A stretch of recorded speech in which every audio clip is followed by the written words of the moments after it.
नमस्कार दोस्तों, स्वागत है आप सभी का इस वीडियो में। दोस्तों फाइनली हम बात करने वाले हैं 2024 में हुए यूपीएमआरसी एग्ज़ाम के कट ऑफ मार्क्स के बारे में, जो कि रिसेंटली अभी हुआ था और रिसेंटली इसके आंसर की निकल के आई थी।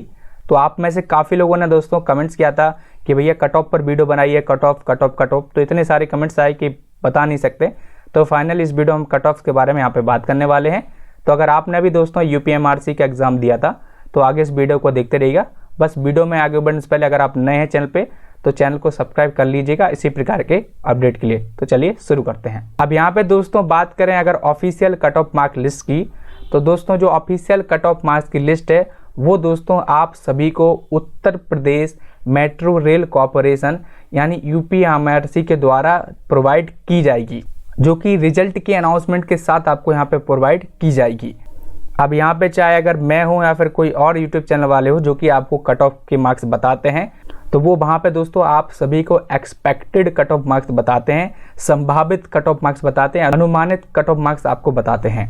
यहाँ पे होता क्या है कि कुछ फैक्टर्स होते हैं जिनको एनालाइज करने के बाद आपको एक एक्सपेक्टेड कट ऑफ बता दी जाती है। अगर वो फैक्टर्स आप ही को पता हो तो आप खुद भी एनालाइज करके पता लगा सकते हैं कि कितना कट ऑफ लगभग जा सकती है। इसके बाद दोस्तों अगर बात करें कट ऑफ मार्क्स की, तो देखिए हर साल वेरी करते हैं। क्योंकि अगेन यहाँ पे कुछ फैक्टर्स हैं जो कि हम आगे बात करने वाले हैं। अब यहाँ पे दोस्तों अगर हम बात करें कुछ इंपॉर्टेंट फैक्टर्स की जिन पर की कट ऑफ मार्क्स डिपेंड करते हैं, तो सबसे पहले यहाँ पे दोस्तों है टोटल नंबर ऑफ वैकेंसी। देखिए the total number of vacancy यानी कितनी सीटों पर यहाँ पर वैकेंसी निकाली गई है, ये बहुत ही इंपॉर्टेंट फैक्टर्स है दोस्तों। इसके बाद नेक्स्ट फैक्टर्स की बात करें तो the total number of candidates. देखिए टोटल नंबर ऑफ कैंडिडेट्स का मतलब क्या है कि कितने लोगों ने उस वैकेंसी के लिए अप्लाई किया। मान लीजिए 50 सीटों पर केवल वैकेंसी निकली है और एग्ज़ाम में मान लीजिए 10,000 लोगों ने यहाँ पे अप्लाई कर दिया। अब देखिए वैकेंसी बहुत कम है लेकिन अप्लाई करने वाले कैंडिडेट्स की संख्या ज़्यादा है, तो ऑब्वियसली यहाँ पे कट ऑफ हो सकता है बहुत हाई चली जाए। अब मान लीजिए वैकेंसी बहुत कम है और कम ही लोगों ने अप्लाई किया, तो उस टाइम कट ऑफ मार्क्स बहुत ही कम रहने वाली है। तो इस तरीके से दोस्तों ये फैक्टर्स हैं जो कि डिपेंड करते हैं। इसके बाद नेक्स्ट फैक्टर की बात करें जो कि बहुत ही इंपॉर्टेंट है, तो वो है दोस्तों the difficulty level of exam, कि एग्ज़ाम किस लेवल का था और एग्ज़ाम में क्वेश्चन किस लेवल के थे, कितने हार्ड थे, कितने डिफ़िकल्ट थे। ये भी एक बहुत ही इंपॉर्टेंट पैरामीटर्स है। अब जैसा कि मैंने आपको अभी बताया कि मान लीजिए कम वैकेंसी और ज़्यादा लोगों ने अप्लाई किया है और मान लीजिए इस केस में जो एग्ज़ाम है वो ईजी आ जाए, तो फिर तो सभी लोग उसको कर लेंगे आसानी से, है ना। तो फिर तो कट ऑफ मार्क्स बहुत ज़्यादा चली जाएगी।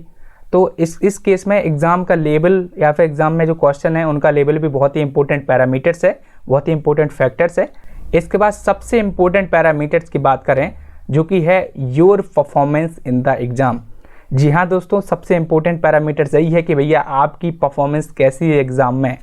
रिसेंटली आंसर की आ गई थी, आप सभी लोगों ने अपने अपने क्वेश्चन मिला लिए थे, किसके कितने क्वेश्चन बन रहे हैं, नेगेटिव मार्किंग थी, कितने किसके कट पिट के कितने बने, तो आप सभी को अपनी परफॉर्मेंस पता चल गई होगी। अगर दोस्तों आप सभी ने कोई भी एग्ज़ाम हो, नॉट ओनली यूपीएमआरसी एग्ज़ाम, अगर कोई भी एग्ज़ाम है यहाँ पे, अगर आपकी परफॉर्मेंस यहाँ पे बहुत ही दमदार रही है, तो उस केस में दोस्तों आप खुद ही अपने आप से यहाँ पे श्योर होंगे कि भैया आपका सिलेक्शन हो जाएगा। अगर मान लीजिए आपको लगता है कि आपकी परफॉर्मेंस सही नहीं है, तो फिर टेंशन लेने वाली बात है ही नहीं। आप ऑब्वियसली यहाँ पे दोस्तों क्या पता आपका सिलेक्शन ना हो अगर आपकी परफॉर्मेंस बेकार रही है। तो ये दोस्तों कुछ इंपॉर्टेंट फैक्टर्स हैं जो कि डिपेंड करते हैं, इन्हीं के आधार पे इन्हीं पर कट ऑफ मार्क्स डिपेंड करते हैं। अब यहाँ पे एक नज़र हम प्रीवियस जो कट ऑफ मार्क्स थे मेंटेनर पोस्ट के लिए, मेंटेनर एसएनटी, तो इसके हम डिस्कस कर लेते हैं। तो यहाँ पे हम अनरिजर्व कैटेगरी की बात करते हैं। तो प्रीवियस ये 2021 की है, जिसमें कि आप देख सकते हैं 46.46। अगर आप ऊपर इसको पढ़ेंगे तो marks obtained by last short listed candidate. देखिए 46.46 ये बहुत ही मिनिमम है, मतलब कि कम है।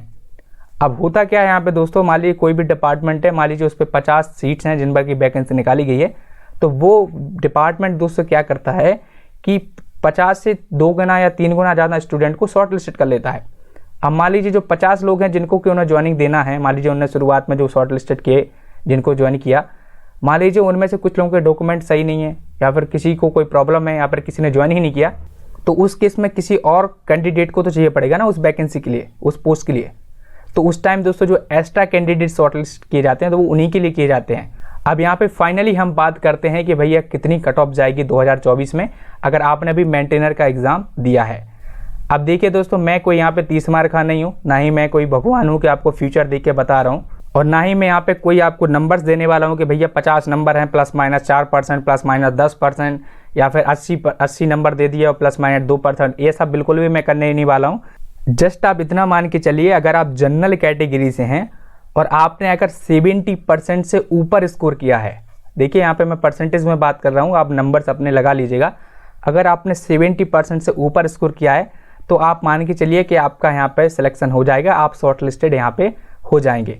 बाकी अदर कैटेगरी वाले भैया अपने हिसाब से कैलकुलेट करके 2, 3, 4 नंबर कम करके अपना लगा लो। यहाँ पे मैंने अनरिजर्व कैटेगरी का यहाँ पे बता दिया है। अब मैं बिल्कुल भी नहीं बोलूँगा कि भैया यही होने वाला है, क्योंकि ऑफिशियल तो जब पता चलेगा ना, जब ये UPMRC वाले हमें प्रोवाइड करेंगे। बट आप इतना मान के चलिए।